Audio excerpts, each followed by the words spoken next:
It is mid-2025. The Galaxy Watch Ultra has just dropped in price to the lowest price I've actually ever seen it. But does that make it worth buying? I'm going to give you 7 reasons to buy it. I'm going to give you 4 reasons why you might want to skip it. Let's get into it. So as a matter of introduction, I've been running this watch for probably about a month now at work, at home, working out, running, traveling, basically everything 24/7 as much as I could to get like a full idea of the use or lack of when it comes to this watch. So I think I can speak pretty definitively to what you are going to get and not get with this watch.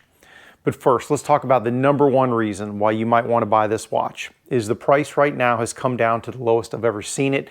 And I think that bargains are going to continue to emerge for this watch.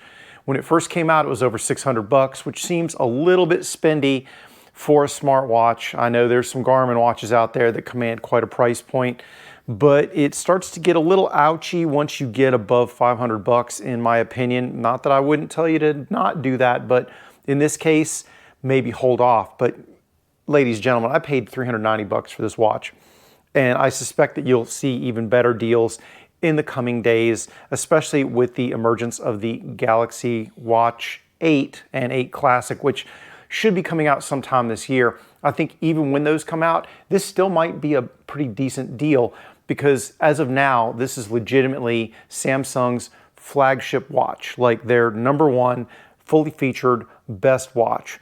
So even though it's getting a little bit dated in terms of like the new hotness, it's still the best that they've got. If another iteration comes out, it's going to be darn close. They've done a lot of work with this watch. So price-wise, that is a strong contender, I got to tell you.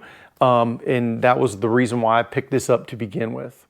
Second reason why you may want to buy this watch, the display on it is stunning. It is the most beautiful display that I have seen on a smartwatch. 3000 nits, whatever that means in terms of brightness, but it's very bright. A super AMOLED display, 1.5 inch, 480 by 480 pixel. It is stunning. It is beautiful. Words can't really convey just how beautiful this display is and how impressed I am with it. I've played with a bunch of smartwatches of varying brightnesses and resolutions over the past few years, and this one right now, in my opinion, crushes them all. I'm not saying that there's something around the corner that might not beat it, but this is a beautiful, beautiful display. That in and of itself, it's crisp, it's easy to see under any lighting condition. I can't say enough good things about the display.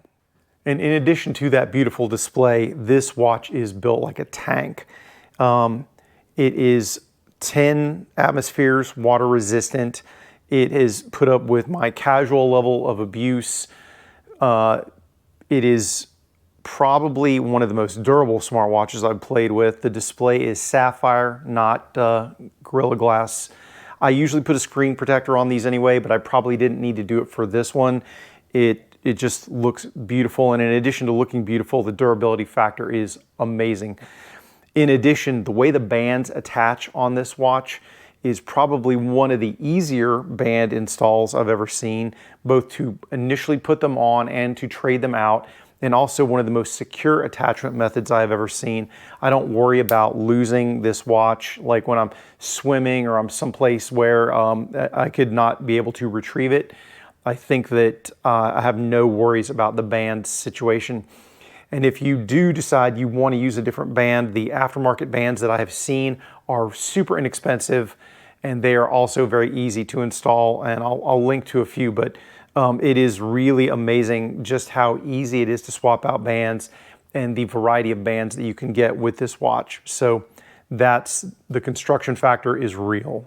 Next, when it comes to the smartwatch features, this is the most smart of the smartwatches I have ever played with. Integration with your phone, especially if you have a Samsung phone, is second to none. You're not going to do any better than this.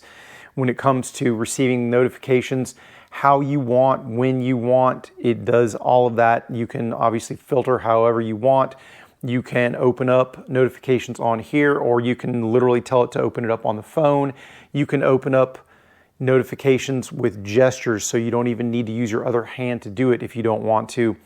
In addition, when it comes to responding to messages, There's a keyboard you can use. You can do it with a voice assistant, canned responses, and on this one there are AI generated responses based on the conversation you're having. And that is something that I have not seen on any other smartwatch. In terms of the applications you can get, it's literally basically a small smartphone on your wrist. You can have its own LTE if you want to use it as a standalone phone where you don't have to Bluetooth. I'm using mine as a Bluetooth assistant. Obviously, I'm not using it as a standalone phone. I don't really need another one of those. But the call quality, if you want to do voice back and forth through the speaker and mic on this, was good. Really, it is legitimately the best smartwatch in terms of smartwatch functionality that I have ever played with. And I'm not even getting into like the deep dive on all of the features. It's pretty unreal in that regard. When it comes to activity tracking, this thing is excellent. Altimeter, barometer, compass, GPS, a whole bunch of activity or workout modes. It is strong. I don't think that I would use it for long distance hiking, camping, or endurance racing, just because the battery life's not quite up to par when it comes to things like that. But for most casual athletes, I think that this watch will easily do it. I found all of the sensors to be solid. The heart rate sensor on some activities was spot on, even comparing it to a chest strap. There were a couple where it lagged a little bit, but in general, I think they did a really good job with the sensor suite on this watch. I think it's more than acceptable for like probably 90+% of your usual athletes out there. On a related note, the health tracking I also thought was exceptional. Heart rate variability, sleep tracking was incredible in terms of the amount of insights and data that you get, blood oxygen levels. I found that the snoring detection, the sleep apnea detection, the ECG, all those things are pretty freaking awesome. And things that I've not seen in other watches or not as well in other watches. It even offers body composition measurement, which I didn't find to be remarkably accurate as compared to, say, a DEXA, but it probably would be useful in terms of tracking your trends. I thought that when it came to the sleep scores, things like that, they were all reasonably accurate and legit. So I like the health tracking features. If you're a woman and you want to track your cycle, this will do it. It does a lot of health monitoring. And like I said, the insights I found, useful, legit, actionable insights when it comes to me and what I'm doing. And lastly, the number 7 reason to pick this up, customization. Thousands of watch faces available. You can really make this watch do what you want it to do or not through the settings. And the settings are available through the watch themselves or on the app on your phone. I think like 99% of the settings were available in both places, which makes it really easy to configure for most people. And so that was a welcome change, because I have played with some smartwatches where trying to find the setting, is it on the watch, is it on the phone app, going back and forth kind of sucks. You're not going to have that problem with this. It's really easy to configure and set up how you want to work with your lifestyle. So there's your 7 reasons. Now, when it comes to reasons where I might want to skip this watch, 1, there's no really good dedicated strength training mode when it comes to your activities. You can pick weight machines, which is sort of like it. And if you go further down in there, you'll see activities that are very specific, like one for bench press, things like that. I don't go to the gym and just bench press. I usually do probably anywhere from 5 to 8 exercises, 20 to 24 sets. So am I really going to have to pick 5 different activities and go through or make custom activities for each of those? It's just really cumbersome. And in addition, when I chose weight machines, what I ended up seeing was it certainly logged the workout, it handled heart rate and all that stuff, but the calorie expenditure number that it gave me was wildly high. I was at the time comparing it versus my Garmin, which usually is spot on, and the Garmin was telling me, hey, for this workout, 350 calories, and over here, my Galaxy Watch Ultra is telling me 500 plus calories expended. Really didn't appreciate that. Aside from that nit, like if you're more into endurance things like walking, jogging, biking, I think this watch is perfect for those. But if you're a meathead like me, you may not like the granularity or lack thereof when it comes to handling that type of workout. Also, I should probably talk about battery life. Now, when it comes to comparing this versus a Pixel watch, any other Samsung watch or an Apple Watch, battery life is pretty good and maybe even better than those. On average, I could get probably close to 2 days before it needed a charge. But coming from a universe of Amazfits and Garmin's, where I'm charging those every 10 to 15 days, this was kind of a bit of a chore, and it gave me a bit of battery anxiety. So yeah, you don't need to charge it every day, but if you need to charge it every other day, you kind of get to the point where you think maybe I'll just charge it every day and not worry about it.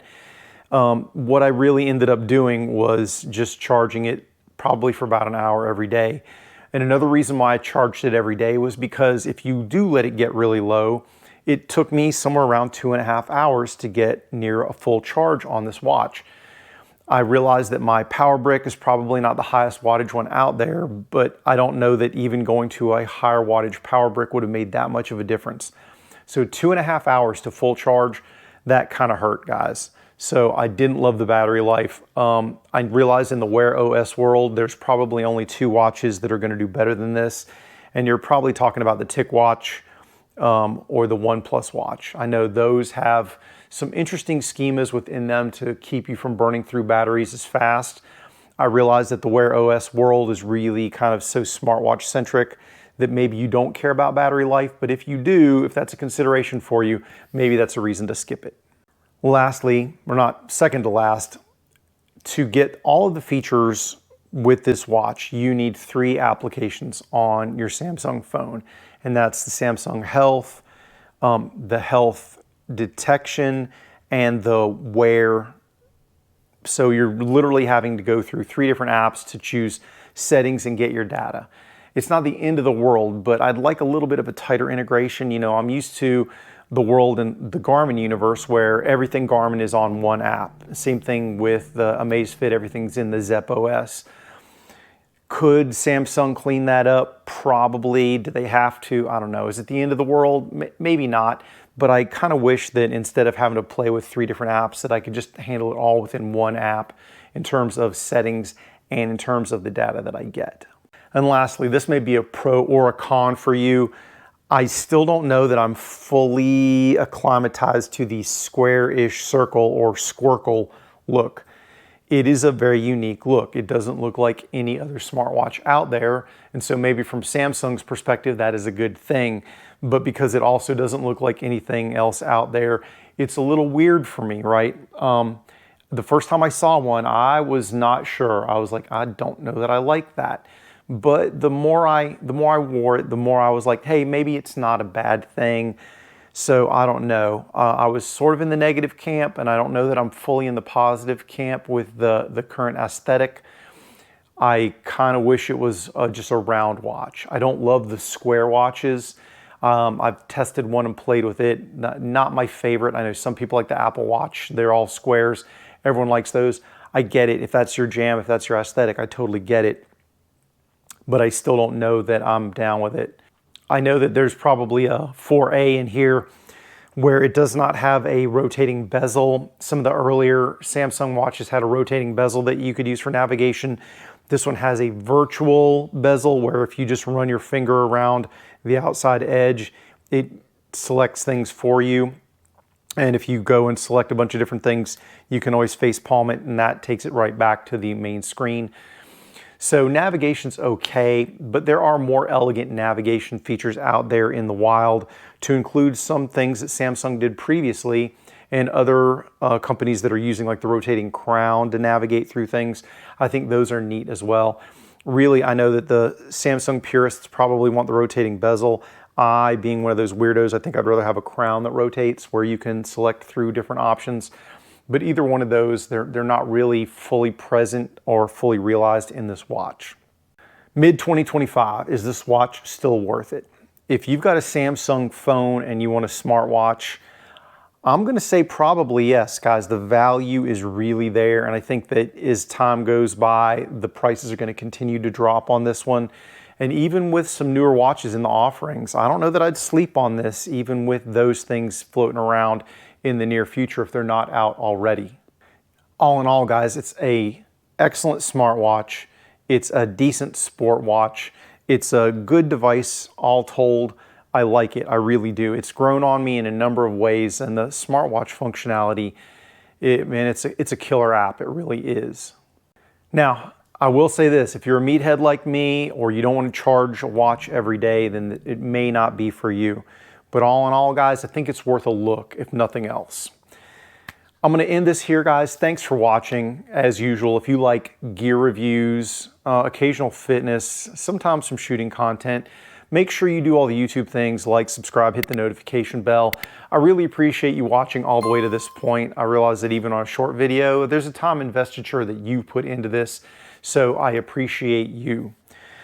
I will, as always, close with what I say. Take care, stay safe. I'll talk to you soon. Get 'em, Jay.